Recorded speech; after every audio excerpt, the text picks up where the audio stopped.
जगन्नाथपुरी के राजा थे। उन राजा ने नियम बना लिया कि महाप्रसाद जैसे ही मंदिर से छूटता था, ठाकुर जी को अर्पित होने के बाद सबसे पहले वो महाप्रसाद उस राजा के यहां आता था। और राजा का स्वभाव था वो सिंहासन से उतर करके सबसे पहले महाप्रसाद ग्रहण करते, फिर पुजारी जी को प्रणाम करते थे, फिर किसी और से बात करते थे। प्रसाद की इतनी महिमा। एक दिन वो राजा अपने कुछ अन्य राजा सखाओं के साथ में कुछ खेल रहा था, चौसर खेल रहा था। इतना खेल में व्यस्त हो गया, इतना खेल में मगन हो गया, उसी समय पुजारी जी प्रसाद लेकर के आ गए। किसी ने आके कहा, राजन प्रसाद आया है महाप्रभु जी का। तो राजा ने कहा, बस बस 1 मिनट लगेगा मुझे, उनको बिठाओ, मैं अभी आता हूं। राजा यहाँ चौसर खेलने में लगा, बाहर जाकर के संकेत किया, बोले राजा कह रहे हैं वो अभी आएंगे, आप 2 मिनट प्रतीक्षा करो। तो पुजारी जी को ये बात अच्छी नहीं लगी कि इन्होंने प्रतीक्षा करने के लिए कहा, ठाकुर जी का प्रसाद प्रतीक्षा करेगा। पुजारी जी उठ करके वहां से चले गए।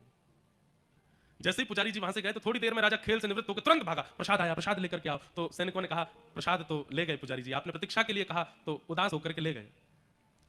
राजा को इतनी ग्लानि हुई कि मैंने प्रसाद आया और मैंने मना कर दिया। मैं खेल में इतना तल्लीन हो गया, उसमें इतना मगन हो गया कि द्वार पर आए हुए प्रसाद की अवहेलना कर दी मैंने। अपने हाथ को देखने लगा, इसी हाथ से मना किया था मैंने, अब यह हाथ मेरे अंग पर रहने लायक नहीं है, पर अपने आप अपने हाथ को कैसे काटूं। सुनिएगा, बड़ी सुंदर कथा है। तो राजा ने क्या किया, एक दिन बड़ी चिंता में सभा में बैठा था, तो मंत्री जी ने पूछा, राजन आप इतनी चिंता में क्यों बैठे हो। तो राजा ने कहा, मैं तुम्हें बताऊं, तुम किसी को तो नहीं बताओगे। मंत्री बोले, नहीं मैं किसी को नहीं बताऊंगा। बोले, एक प्रेत मेरे कक्ष में आता है रात में, और रात में वो प्रेत नहीं दिखता, केवल उसका हाथ जंगले से दिखाई देता है, और उसका हाथ देख करके मुझे बड़ा डर लगता है। मंत्री बोले, आपने हमें पहले क्यों नहीं बताया। बोले, डर के कारण नहीं बताया। बोले, क्या चाहते हैं आप। बोले, मैं चाहता हूं कि कोई उस प्रेत का हाथ काट दे तो मेरे को रात में जो भय होता है वो ठीक हो जाए। मंत्री बोले, आज आप चिंता मत करो, मैं आपके कक्ष में सोऊंगा और तलवार लेकर के बैठूंगा, जैसे ही वो प्रेत आएगा, हाथ दिखाएगा, हल्ला करेगा, मैं उसका हाथ काट दूंगा। राजा बोले, ठीक है।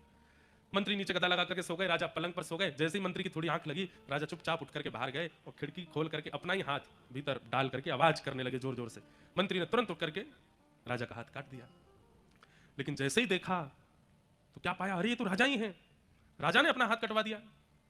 मंत्री ने कहा, राजन आपने तो कहा था कोई प्रेत है, आपने अपना हाथ कटवा दिया। राजा जगन्नाथ महाप्रभु का दर्शन करने के लिए गए और कहा, भगवान यही एक अपराध मुझसे हुआ कि मैंने खेल में तल्लीन होकर के आपके प्रसाद को अस्वीकार किया। जिस हाथ से मैंने मना किया था प्रसाद लेने को, आज उस हाथ को कटवा दिया, अब यह हाथ नहीं रहेगा। महाप्रभु जगन्नाथ जी प्रसन्न हो गए, उसको हृदय से लगा करके उसका हाथ पुनः प्रकट करवा दिया और कहा, राजन तुम्हारी इस भक्ति से मैं बहुत प्रसन्न हूं। अभिप्राय क्या समझ में आया।